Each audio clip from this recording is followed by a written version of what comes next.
on, Ravens flock, and welcome back here again to another episode of the Ravens Way podcast. We are back. We are back from hiatus, taking a little break at the end of the season, a much needed one after all the events that occurred throughout the season. But we're back. We're ready, rejuvenated. It's draft season. It's free agency season. It's eyeball season. Boss, how we doing? Doing good. First of all, great to see your handsome face again. It's been a couple weeks, I think. So looking good. Little haircut, little clean shave. I got a new Look, haircut. Yeah. We're doing good. We're doing good. yeah, Fresh out the yeah. shower. We're fresh and clean. So fresh and clean. Yeah, good season. Tough ending for the Ravens. We don't have to go backwards, but I love this time of year personally. I'm big into the strategy and the positional value and what players they need, where can they save and where should they spend and all that kind of stuff. So I like this time of year a lot. And the Ravens came out today on Tuesday with applying the franchise tag on 1-3 technique. Justin Madubuike. Top line thoughts on the big move. We got no money. We got no money. That is my first thought. Was hoping that they could reach an extension with them, but obviously they didn't, and so now we got we got to get out of the hole that we just created with the tag, and then so much money already accounts for the draft and all the other necessities that we have throughout the season. So my first thought is, I really hope that they can reach an extension as soon as possible, or some sort of resolution where that tag can not be so high. Maybe a restructured 1-year deal, kind of how I think Jordan Love, instead of giving him the 5th-year option, they gave him like an add-on year. It was basically like slightly less than the 5th-year option. I think something like that could be a nice resolution. But top line thoughts is we're broke. We're broke. Well, I'd be surprised if he's going to agree to anything less than a tag if it's not part of a long-term deal. But, I went back and forth on re-signing Madubuike probably second half of the season when he was really showing that he's going to break the bank. I kind of thought that maybe it wouldn't have been a good idea to keep him around long-term just because I thought a lot of his production was dependent on scheme and his teammates, and he got a lot of cleanup sacks as far as not getting first pressures. I think I've changed course on that probably a couple weeks ago, just digging into some of the advanced stats, the get off time, even the run stop percentages. And ultimately it boils down to there's not very many penetrating defensive linemen in the league, and it's not an easily replaceable skill set. So ultimately I do think it's a good move to keep Madubuike hopefully as a long-term cornerstone piece of defense. And I do think this may create a little bit of a change in philosophy as far as how to build the roster, with the Ravens having a little bit more top-heavy roster construction. With Madubuike, if they do a long-term deal, that would give them 7 cornerstone contracts, assuming that none of those guys are traded away or released this year, which is more than they've had in a while, which means you probably have to scrimp out and avoid some of the – really, I think they're still going to play some of the mid-level contracts, but in particular, I think they are still going to go bargain shopping for, the 3rd and 4th contract veterans, but I think they probably going to want to extend a few less of the 2nd contract mid-tier kind of guys like they did with Tavon Young, like they did with Broderick Washington, like they did with Gus Edwards, those kind of guys, I think, and that probably applies to Geno Stone this year. But we'll see how it shakes out. They do need to create some cap space for sure, whether it's on a tag or a long-term deal, or if they tag and trade him even and get all that money off the books. They still need more money. And I guess I'll throw it to you. What kind of maneuvers do you think they should consider as far as freeing up some more cap space? Well, the first one would be cutting Tyus Bowser. I feel like that's the most obvious one we have. But it is unfortunate that the injury took the toll it did, and it's gone the way it did. He was a nice player for us. I'm not gonna disrespect his time here, but his time here is up. And then restructures, probably Lamar. Lamar would be the first restructure I would do. Andrews probably restructure there, and I'd probably see if Ricard wants to take a pay cut. If not, maybe cut him and bring him back cheaper. Um, and then you got to look at, Ronnie Stanley. Ronnie Stanley taking a pay cut as well. I think that's another one that, give it back to him in incentives in the contract and make him earn it with play time and game active status incentives. Definitely. So those are the ones that are off the top of my head. Maybe you could ask Marcus Williams to shave a couple dollars off, but he did play through an injury, and I kind of feel weird because he did really gruel out the injury, and he still was a really good player despite what some may think. But it's tough. They have cornerstone contracts, but a lot of the guys they have are not healthy. Marlon's in and out. Stanley's in and out. Marcus Williams, like he played through the injury and thank him for it, but it did happen, and it's tough. It's tough to be confident when you have those injuries. I agree with you on Ronnie. I think he needs to take a pay cut. Some people push back against that. Jonas Schaefer put out a good article this week in the Baltimore Banner where he said not only did Ronnie have the worst pass block win rate, I guess is the metric. I'm not sure, but you get the gist. He also had the worst run block, I guess most missed run blocks out of any starting lineman for the Ravens last year. So his contract is just too much for that level of play, considering his durability issues and reliability and availability issues. So I do think a pay cut for Ronnie needs to be a part of the puzzle. I definitely agree with you on Bowser. You can't take a whole year off and then expect you're going to get paid your contract when it was kind of a mysterious type of injury anyway. We don't even exactly know what happened. Ricard, I think it's time to move on from. Not a bad player, but he's getting older. He's had injuries to both of his hips, and it's just a lot of money for a fullback. And it's tough to pay a fullback a lot of money for any team, but definitely for a team with a franchise quarterback. Another one I take a look at is Pat McCary. He's kind of like Ronnie, just an average type of tackle, and there is some value there, but there is a pretty good chunk of saves. I think it's almost $6 million, between $5 and $6 million there. That would be contingent upon getting another tackle in the draft, of course. But that's kind of what I'm looking for. If they're going to restructure, I think Lamar is probably the one. I am willing to ride the roller coaster of do win now 3-4 years in a row and then do a rebuild, cap reset year, and then start it over again and continue that cycle.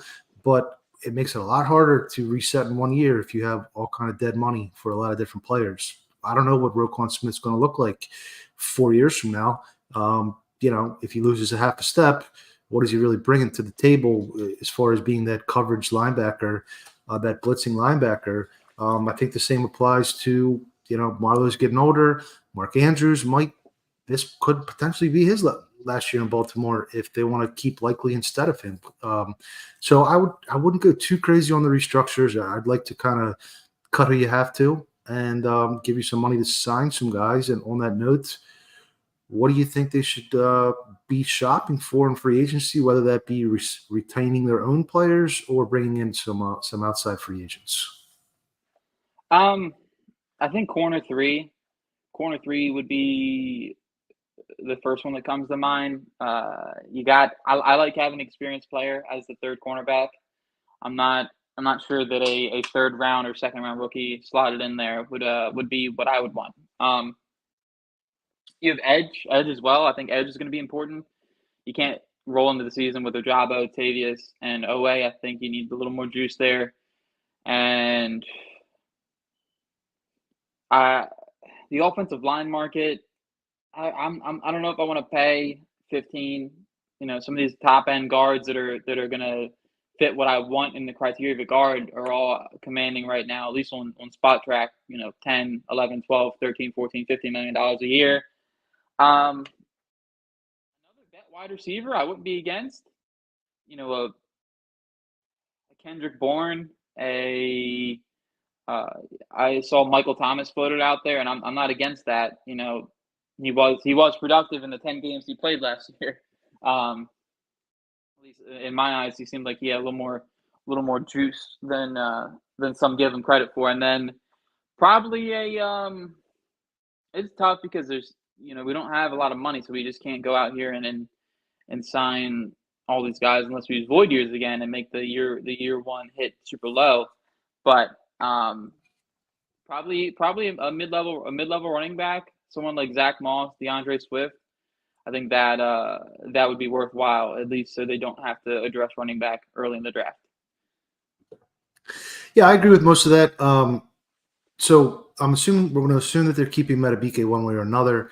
That would make the next priority for me outside linebacker, whether that be Jadeveon Clowney, which I would really like to retain if he comes in a reasonable number, or another similar comparable veteran edge rusher, just a heavy-handed, physical type of guy to complement what Owe brings on the other side.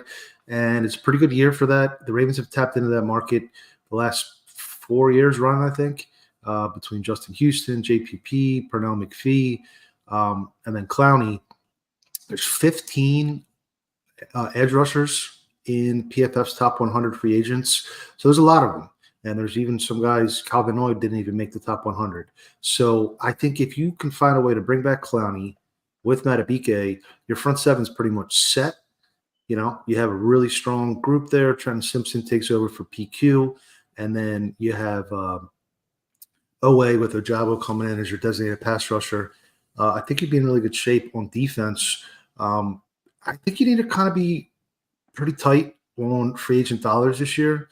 And the cap jumped up by $30 million, about $10 million more than was expected, which bodes well long-term. I think 2 years from now, it's supposed to jump all the way up to $314 million now with all this new TV money. So you can pay off those void years down the road, but you'd rather not if you don't have to. So I'd be looking for more kind of depth players, like a Malik Harrison, bring him back, a Delshon Phillips, bring him back, maybe a running back like Gus or another cheap running back. There's a lot of running backs available this year, a ton of them, and there's pretty good quantity of mid-round backs in the draft too. So I think that can be you play the waiting game, stay patient there, and somebody will come in at the right price, a cheap price, long term, whether it's a third wave, fourth wave of free agency like that. So if you kind of and also if you can bring a Darby back to serve as your third corner or a comparable veteran there, I think that'd be great. I guess what I'm kind of saying is I think you want to spend your free agent dollars on defense and probably draft with a focus on offense. Draft priorities in my mind: offensive tackle, wide receiver, offensive guard, cornerback are kind of the big four, I guess, if you want to consider guard a big one. And then the depth concerns are sort of mid-round, late round. I think you probably want to add another safety for sure and a running back at some point. You can't have only two backs on the roster. I'm a strong proponent of running back by committee. I'm strongly against the idea of a bell cow 3-down back for a multitude of reasons, but you do want to have a good stable of guys there. Yeah, I would agree with the bigger needs. I think that tackle, wide receiver, corner, guard, edge, depth edge. I think probably the inverse of Tavius Robinson, not like a big run stopper. I would probably like another kind of like Myjai Sanders from the 2022 draft. Someone like that. That would I think that would bode well for us. Someone like Xavier Thomas comes to mind. Muhammad Kamara, Nelson Caesar, a couple guys that that take my fancy for that. And then I would agree, a late round safety, trying to just fill the back end there. And then to your point, running backs, there will be plenty of them in the fourth round, in my opinion. It was I think with either 131 or the fourth round comp pick, I think that's the spot that you'll be able to grab one that they can go out there day one and probably give you some impact. Yeah. Hey, wouldn't be the first time. UDFA running backs making an impact. So let's now transition into that. We're talking draft. We're talking prospects. You're ahead of the game with me as far as your evals on a lot of these guys. So I want to pick your brain a little bit. And let's start with the edge.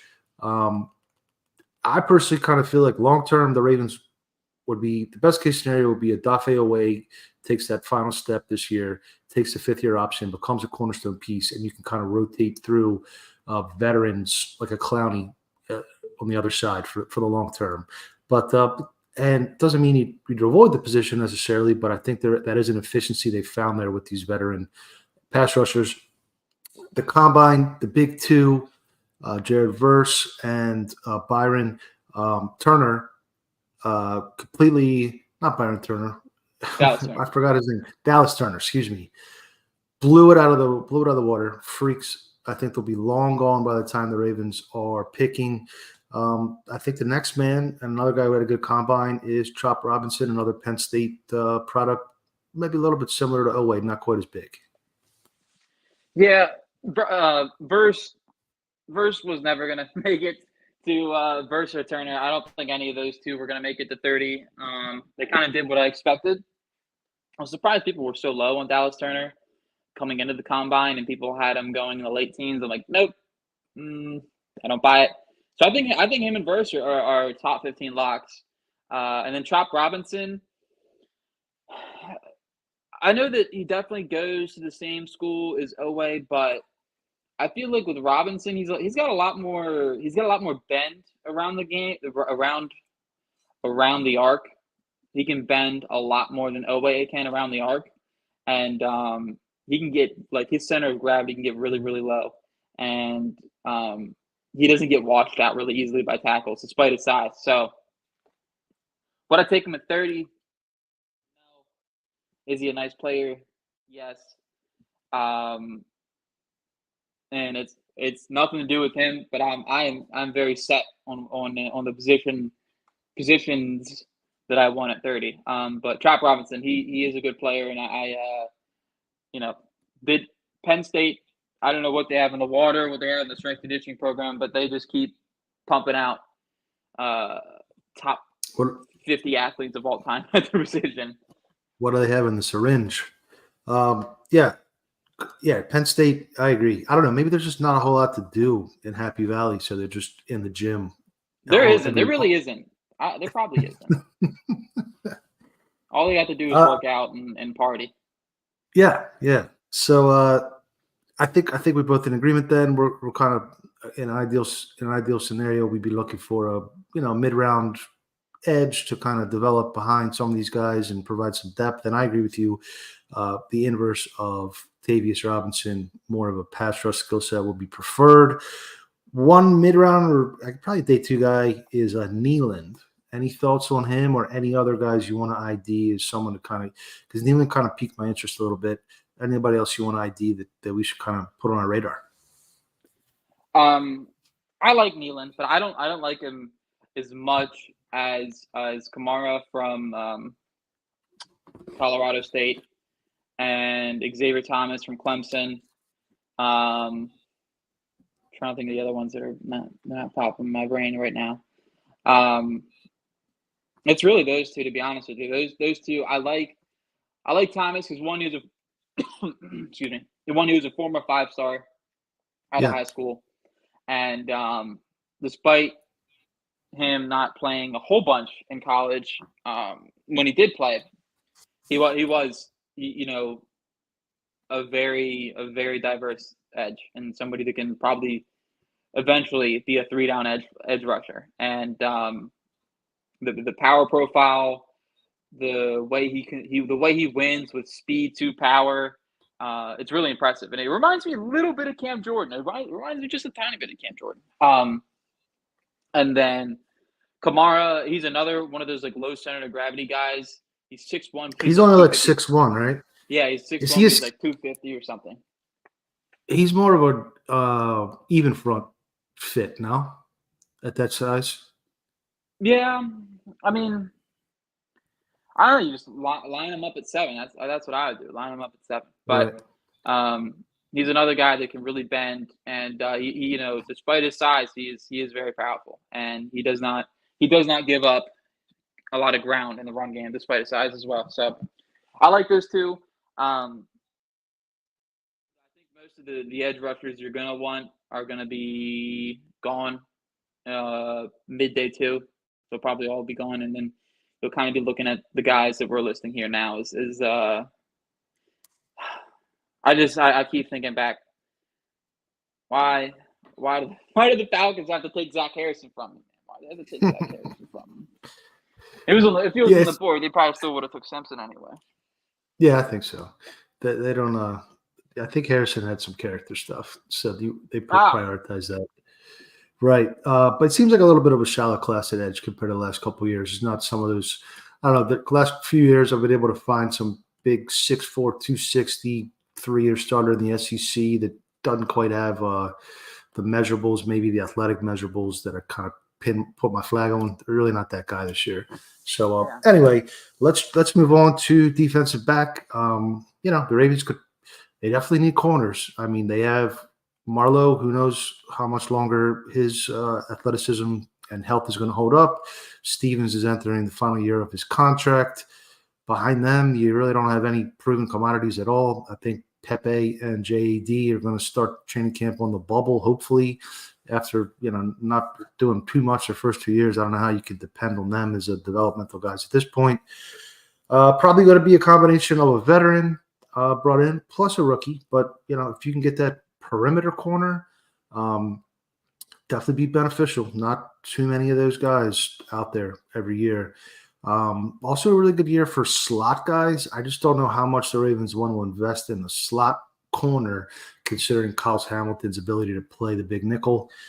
So top of the board, Quinyon Mitchell, I think, is probably claiming his spot at the top, unless you like Arnold from Bama, who didn't test quite as well. He seems to be not quite on that level. And then, Wiggins put up that blazing time, but he's a little bit light. And Rick Stroll, I believe, is more of a slot man. You want to touch on the top group there before we look at some deeper hidden gems? Yeah, Arnold's still my one. Arnold's still my cornerback one. He's been my cornerback one. I think he's a top 12 guy, more than likely.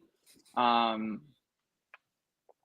also have DeJohn as well, Cooper DeJohn, corner safety out of Iowa, and then Wiggins is light.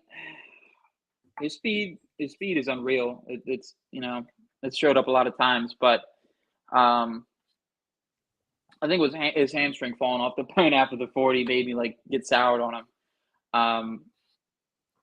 Yeah, I don't like when the players, not that he had a huge injury history, but some like Mims, they have an injury history and then they hurt themselves at the combine. That's never a good sign. Yeah, exactly. So, that Kool-Aid? I think that whole Kool-Aid, he has good tape, but there's. Did you take him at 30? No. Okay. I wouldn't take any defensive player at 30. If Arnold's at 30, you wouldn't take him? Nope.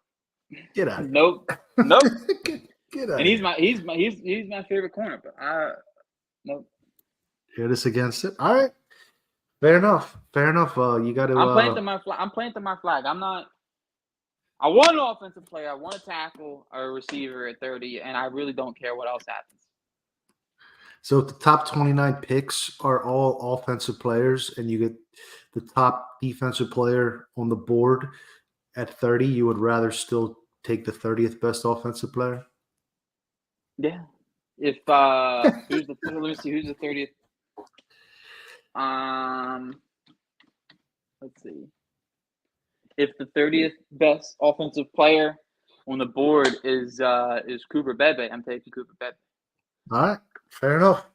Man's got a code. Look. The problem is we take BPA and we take BPA, and then every year we need edge and corner, receiver, and tackle, and then the next offseason edge, corner, receiver, and tackle, because we keep backfilling with. Well, that's true. With these players that are, short-term Band-Aids, but they're never really long-term answers. And they're great while they're here, and it's great. It's great that they come here and produce, and none of the contracts really turn out bad with those guys outside of really Stanley. But that's an internal guy.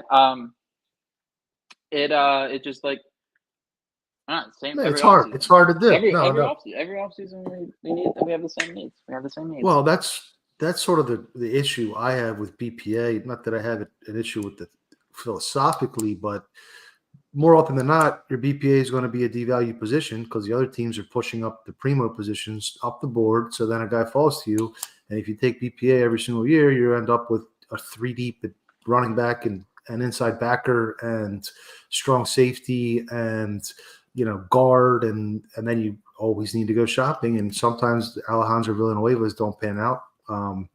It'd certainly be nice. Daniel Jeremiah has that championship formula, and the more cornerstone guys you can take at the top of the draft that fit those unique premium positions, premium skill sets, the better.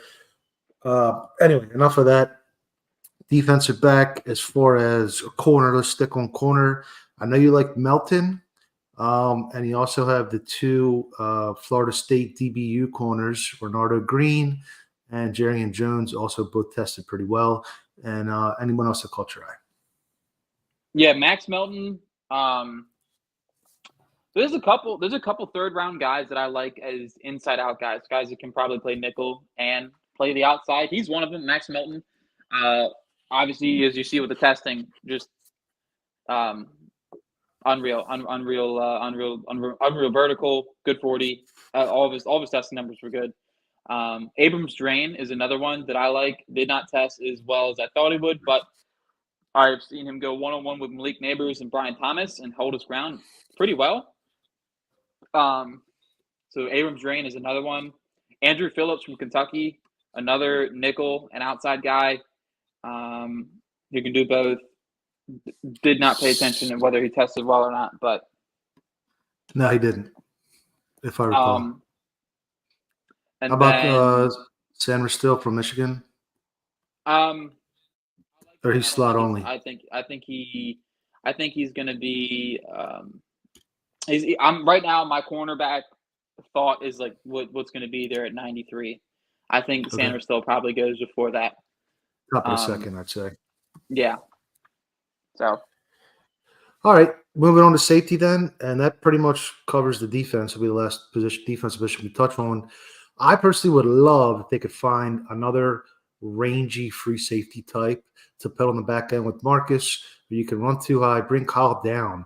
And if Kyle is free to take pretty much all of the nickel snaps, not only, not just big nickel, but all, and you don't really need it's a tremendous benefit to your front, to your pass rush, to your ability to defend horizontally. So that would be who I'm looking for. I know Bishop tested well. Any other safeties that you think kind of have that rangy skill set? I like Malik Mustafa from Wake Forest. Okay, he's one that I'm into. Bo Braid from Maryland, Josh Proctor from Ohio State. Those are the Georgia guys. Bullard or the other one? Nah. How about that kid from Auburn? I kind of like the way he looked. DJ James or the? No, the other one. I forget his name. Anyway, don't worry about it. Yeah, those really the three I have my eye on in terms of safety is Proctor and Braid and Mustafa. Those are the three that I think that Tyler Owens is another one. He tested out of the gym. So those are the four that I think would be worth probably throwing a dart on that with that 5th round pick. So on the defensive slide, you're looking for maybe a Kamara or a Xavier Thomas. Excuse me, on the 3rd round. Excuse me. What's your range on those guys? The 4th round. I think they're one of those 2 4th round picks. And then you're looking for like a Melton at 96. You said? Yeah, 93, and then or 93. Yeah, and then one of those. Who'd be your pick in the 5th? Between the ones that I listed, the safety? Yeah. Mustafa's there. Well, I think Mustafa is probably going to go in the 3rd round, but Mustafa's there. I would probably pound the table for him. And if he isn't, then I would probably relegate to Owens and just see if the athlete could pan out. Good stuff, man. Good stuff. Thanks for the intel there. let's transition to the most important side of the ball, the offensive side of the ball. And I guess we'll kick it off with running backs. Not a top-heavy class, but I think there's some good depth. I know you like Benson out of FSU. He's your top guy still. Yep. I think he was a couple days ago. There's also Wright out of Tennessee, Lloyd out of USC are two other guys that I kind of think are intriguing. And then the big tester, Guarendo, if that's how you pronounce it. Yeah, from Louisville. Yeah. Yeah, this class reminds me a lot of the 2022 class, to be honest with you, where there's going to be like 6 running backs taken on day 3, and like 4 of them are going to be starters. Mm-hmm. More than that, actually. Like if you think about the 2022 class, there was Rashad White, Jerome Ford, Kyron Williams, Ty Chandler, who showed you something this year, Pacheco, Zamir White, and then I'm missing one. Dameon Pierce. And there's a couple other in there that are it's a good class. That was a strong middle. Right now I got seven on my hand. So this kind of reminds me of that class where there's going to be a lot of guys within that 4th to 7th round range that are going to be able to start for you and provide some quality production for cheap. So I like Braylon Allen a lot. I still like him a lot. I still like Estime, the running back from Notre Dame, even though he didn't have the greatest 40 time. I still think, running back 40 times. Yeah, I think running back 40 times, they're a little overrated in my opinion. Like, we already have a home run hitter in Mitchell. I mean, he obviously tore his ACL and maybe he doesn't come all the way back from it. But if you're looking for someone that can get you 4 yards of play, he's certainly the guy. I mean, he still has home run ability, and he's clocked in plenty of 20+ mile an hour in the GPS. So, outside of those guys, there's a couple other intriguing names like Lawbay and Tyron Tracy from Purdue, and there's a couple like Marshawn Lloyd. 5'8". I just really wish he wasn't 5'8". But he's 220, which I guess that counteracts it. But he threw up like 30 reps. He put up a lot of weight. I know that. Yeah, he's a strong dude, but he's a good receiver. This is another good class where there's going to be plenty of running backs available on that day 3 spot they're going to start. So how do you stack Benson, Wright, Lloyd, Allen, and Estime?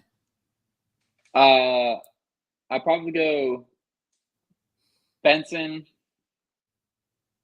Wright, Estime, Lloyd. Oh, and then Allen. And then Allen, yeah. Got you. And you're thinking 3rd round, 4th round, 5th round range for these guys?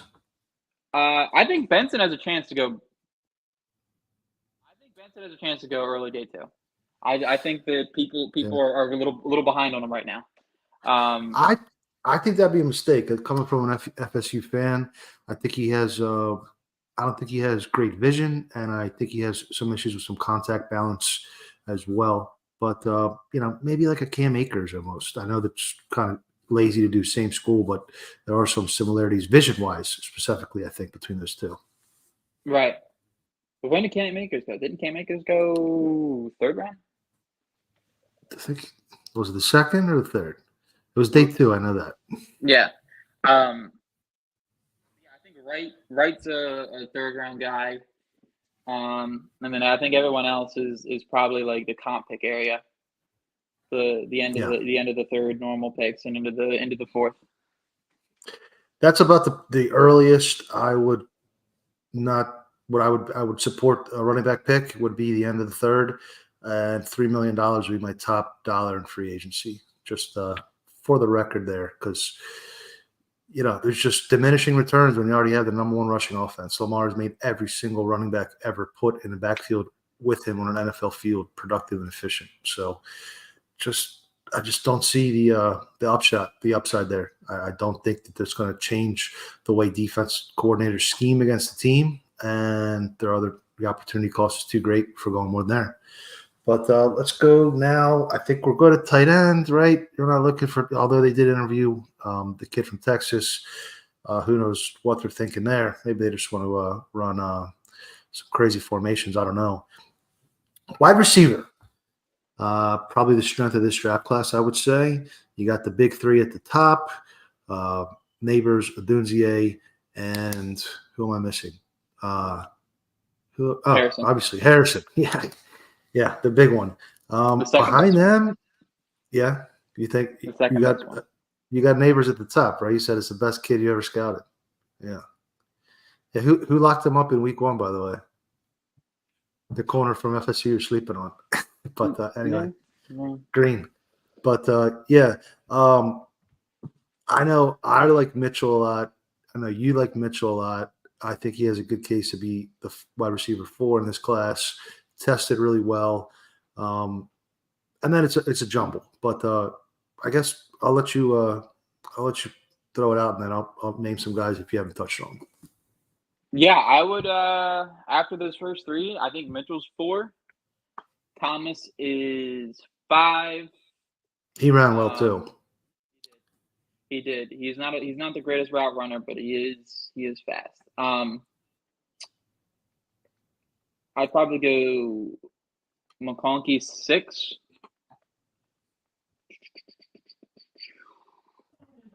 Pearsall 7. Worthy, Coleman, Franklin. Did you say Walker? There's a lot. Yeah, there is a lot. There's Daniel Jeremiah had 12. I think 12 receivers go in this top 50 or ranked in his top 50. Mm-hmm. Ranked in his top 50. So it's a draft to get one. It's a draft to get, and there's plenty of skill sets. If you need a deep threat, there's so many guys to do that. If you need X body type, plenty of guys to do that. You need a slot, plenty of guys to do that. So it's really all you can eat buffet. And another name I'll throw out there is Javon Baker, who's another one. Malachi Corley, another one. Corley's slot only. I don't know. I think he can work a little Z. I think he can work a little Z. He's physical. He really is physical. They don't call him the Yak King for nothing. This isn't right. Quentin Johnson Yak we're talking about. We're talking about real Yak, real Yak, actually hitting people. So yeah, like I said, this is a draft. You got to get one. This is you know what I mean. Like there's a bunch of $100 bills in the ground, and if you don't pick one up, you're gonna be pissy and pick one up. So we've been kicking this wide receiver topic around in our little group chat for a pretty good bit, and on Twitter, and I would be strongly in favor of a wide receiver at number 30 if the right offensive lineman isn't there. I think that is a deep class, but that's no guarantee that one of the top tier guys is going to make it to 62. We saw that in the 2020 draft, where it was one of the deepest, best wide receiver classes ever. And EDC took PQ and J.K. Dobbins and didn't end up getting a wide receiver till the compensatory range with Duvernay, who was certainly a tier down or a few tiers down from those guys. You don't want to miss out. And with Bateman coming up on his fifth-year option, or this is his final season, essentially, I don't think they're going to pick up the option. We'll see. And you need 3 receivers. You need to at least be able to line up in 11, if not 10. I just don't buy this. They're going to be able to pass out of 12 personnel in negative game scripts. It's not going to happen. There've been so many games under Roman and under Monken, and even in Monken in college. It's just extremely hard to feature 2 tight ends simultaneously, no matter who they are, no matter if it's first-round pick and Mark Andrews or Likely or anybody. Long story short, I think they need a perimeter vertical threat. I'm not really interested in slot guys. I think between Likely and Aguilar, they have the slot covered pretty well. Doesn't have to be like somebody with speed, but I know you don't like Keon Coleman, very much, but he had an interesting combine where he ran the 40 slow, but he ran the gauntlet drill the fastest. So maybe his play speed is faster than his time speed, I guess. He was making big plays early in the year and suffered a knee injury, which I think sapped some of his athleticism. So I'd like him at 30. I'd be definitely good with Mitchell at 30, and Thomas at 30 as well. And then I think Worthy, I don't know.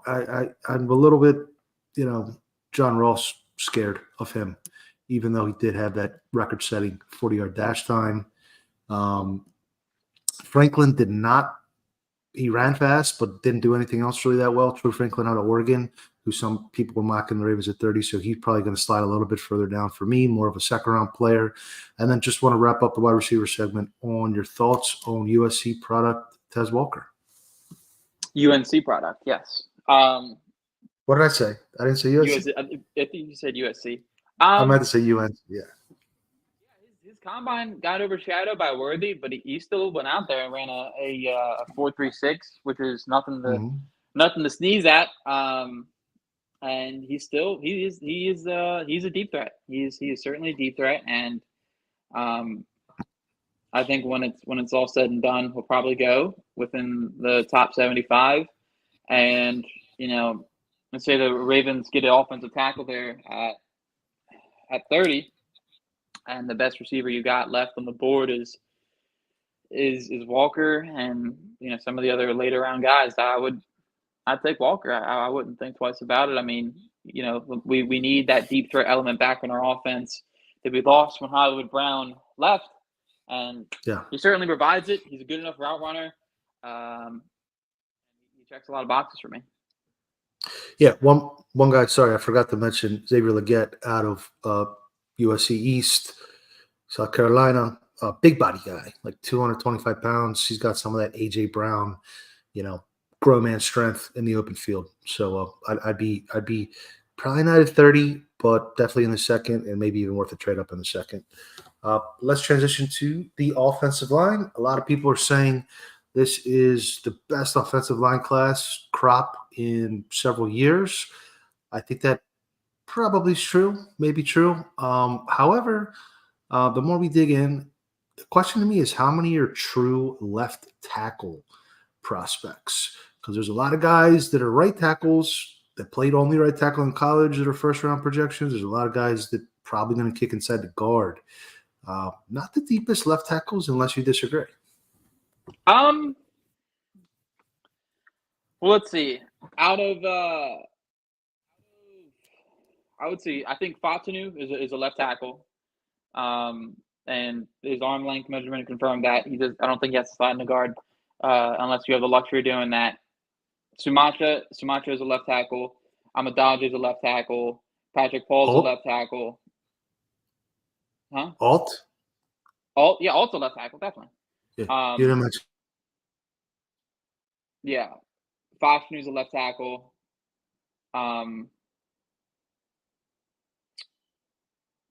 There is a lot of right tackle prospects like Guyton and Mims and Tuaga. All those guys are right tackles. Yeah, I think let's get into some of these guys. Mims, I don't know, man. Durability, and he only played started 8 games at college, I think. And then he popped his hammy really bad. But he's a monster. Do they need a right tackle? Morgan Moses is very solid, I think. Maybe their best lineman last year, or their second best after Linderbaum. And then you have Faalele, who's probably their best on the second team as far as position. So right tackle doesn't excite me very much, to be honest. Fatuanu, I think, could play left tackle. He looked really good in the drills, the way he was shuffling his feet. And I like Paul too. I think Paul would be great if you can get him at 64 or 60. Yes, the second round is what I'm trying to say. Yeah. Guyton, some people are saying maybe he can go to the left side, but he kind of struggled in the combine from what I was reading from some of the O-line gurus about his footwork and some of those things. Jordan Morgan, another guy that's been mocked to the Ravens at 30. Thoughts on him? Can he play left tackle? His arms are pretty short. Yeah, I don't know.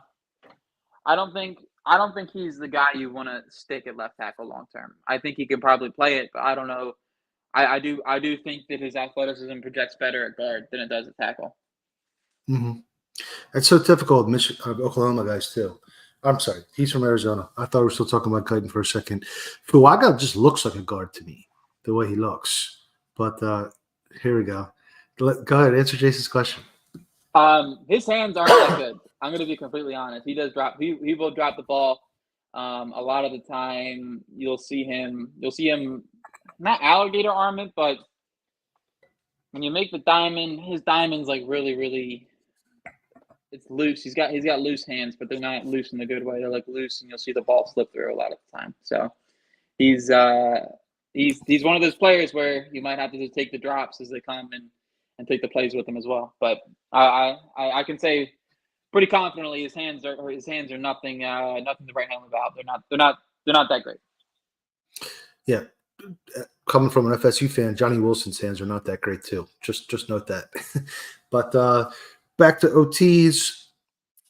Suamatia.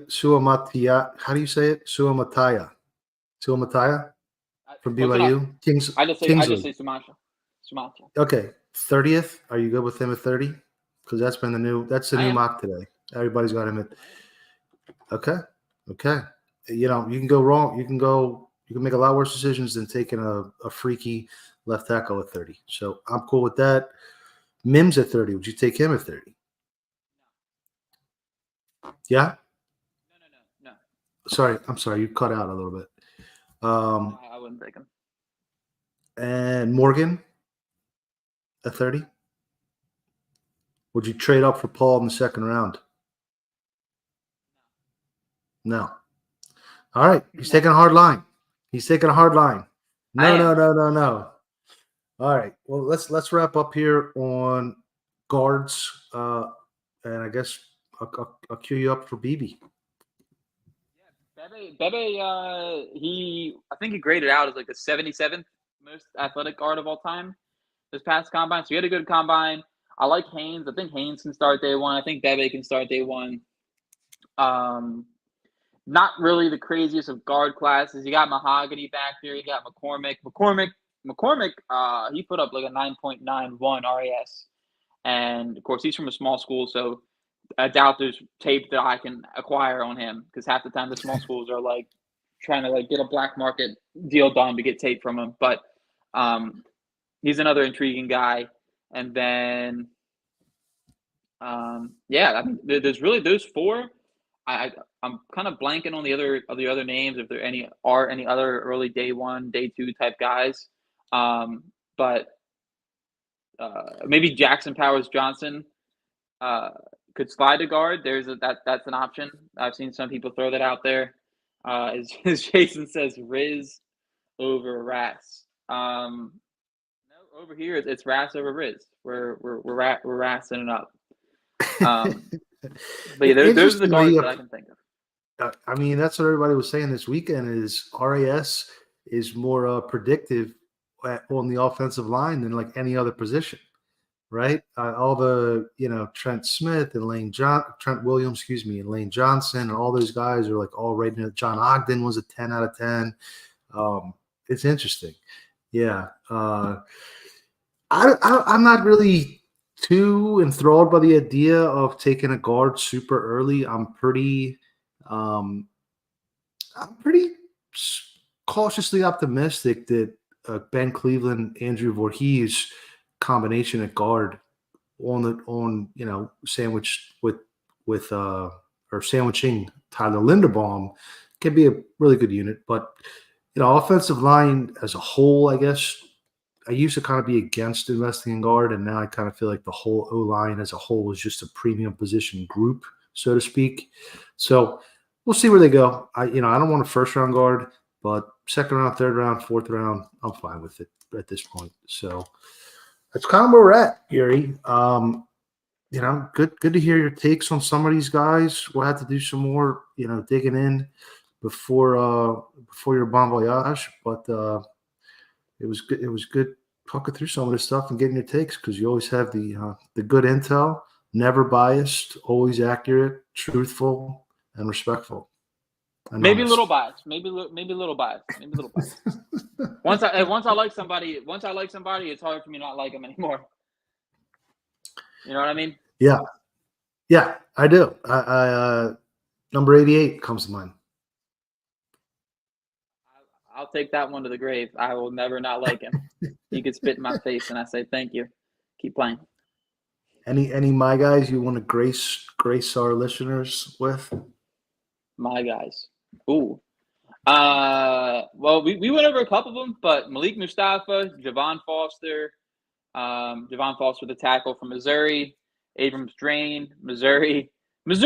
How about Missouri, man? What a program! What a program they put out this past year. So many good football players coming out from that place. Yeah. Faltanu, left tackle. Everyone knows him now. 2 weeks ago, they didn't know anything about him. Now he's going to the top 15 more than likely because tackles get pushed up the board. That's okay. And then I'm on the fence about Leggett. Whether I want to put my stamp next to him or not. I want to put my little star next to him. But Pearsall is my guy for sure. McConkey's my guy. He's everybody's guy. I haven't heard one person that doesn't say they love Pearsall. He's like the anti-sleeper. Yeah, I know. That's fair.